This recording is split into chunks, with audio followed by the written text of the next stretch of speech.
You did not fall in love. You were slowly recruited, not into a relationship but into loyalty. They did not ask you to trust them. They made you feel chosen, special, seen in a way no one ever saw you before. And when someone finally sees you that deeply, you do not question. You surrender. That is where it begins. Not with control, with admiration, with intimacy so intense it feels sacred, with a connection that feels destined, not designed. They study your love language, they mirror your values, they match your dreams, and you think, this is the person I can finally be safe with. But then something shifts. You stop feeling loved and start feeling evaluated, measured, tested. Suddenly you are trying to earn what once flowed freely. You apologize without knowing why. You stay quiet to avoid tension. You shrink to protect peace.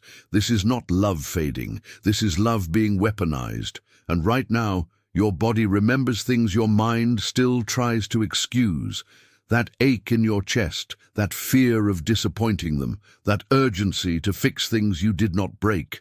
None of that is love. It is conditioning, and today you are going to see it clearly. In this video, you will learn exactly how narcissists turn your love into control, how they train your nervous system to obey affection, the silent emotional currency they use to dominate you, and most importantly, the moment their power breaks. Stay with me, because once you understand how they captured your heart, you will know exactly how to reclaim it.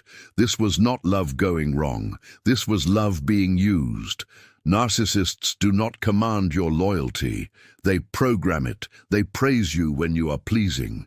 They withdraw when you are not. Not dramatic, not obvious, quiet, deliberate, calculated, a shift in tone. A pause that feels colder than winter air, a soft sigh that stings harder than shouting ever could, and instantly you feel the drop in your chest, a sudden fear, a need to fix something you did not break. You did not hear the words, "You let me down," but your body heard it anyway. Your nervous system reacted like you had failed someone you were afraid to lose. That is the trap, not punishment. Absence, not cruelty, distance. They never had to say, "Do not disappoint me." You felt it, and that was enough. So you adjusted. You worked to stay close to warmth. You offered more love than was ever returned. You became smaller to fit into their comfort, and they rewarded your shrinking like it was affection. This was not love, it was training. Picture this. You wake up one morning feeling heavy, tired in a human way, not dramatic, just worn. You want comfort, you want softness. So you say quietly, "I feel off today." A small sentence, a request for closeness, not attention. They look at you, not with care, with irritation disguised as silence. Their expression shifts, their energy cools. A breath escapes them that feels like disappointment. In that instant, your body reacts, your chest tightens, your stomach knots. You wonder what you did wrong, so you change. You smile, even though you do not feel like smiling. You try to sound light, you reassure them, you apologize without words, you abandon your need to maintain the connection, and when you do, they soften again. That relief you feel, that release in your body, that sensation of safety returning. That is not love, that is survival. That is your nervous system learning a rule. Do not need too much. Do not disturb the peace. Do not ask for comfort if it inconveniences them. This is how love becomes obedience, quiet, incremental, invisible at first, intermittent emotional reward. Casinos use it to keep gamblers hooked. Narcissists use it to keep hearts loyal. Love is given. Love is pulled away. Then love is given again right when you are about to feel abandoned. You start chasing the good moments like oxygen, not because they are consistent, but because they are rare. The nervous system becomes addicted to relief, not affection. Relief. Your brain forms a silent equation. When they approve you, you feel safe.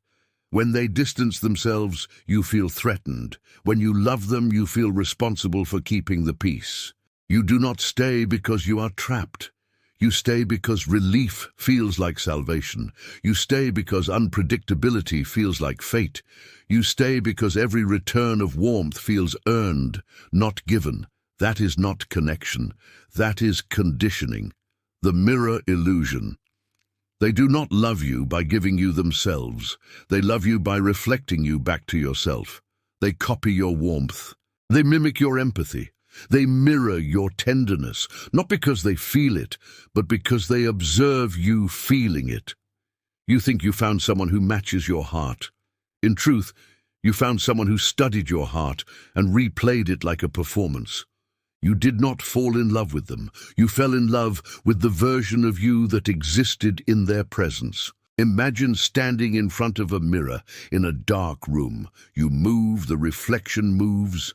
You smile, the reflection smiles. It feels like companionship. It feels like understanding. But take one step back, and the mirror reflects nothing. That is narcissistic intimacy. You are loved only at the distance that serves their need for control. They did not love you. They rehearsed you. They imitated you. They fed you your own goodness in small doses, so you would never notice they had none of their own. Let this truth settle in your chest. You did not stay because you were fragile. You stayed because you are capable of deep loyalty. Narcissists do not target the weak. They target the emotionally rich. They target the ones who feel deeply, the ones who give without calculation, the ones who hold tenderness like a rare language. They saw your heart and used it as a resource. They saw your softness and turned it into vulnerability. They saw your desire to repair and turned it into self-sacrifice. You did not lose yourself. You handed yourself away trying to protect connection. And that was not failure, that was love in the hands of someone who never deserved it. Now you see, now you feel the shift. The veil is lifting. Your mind is waking.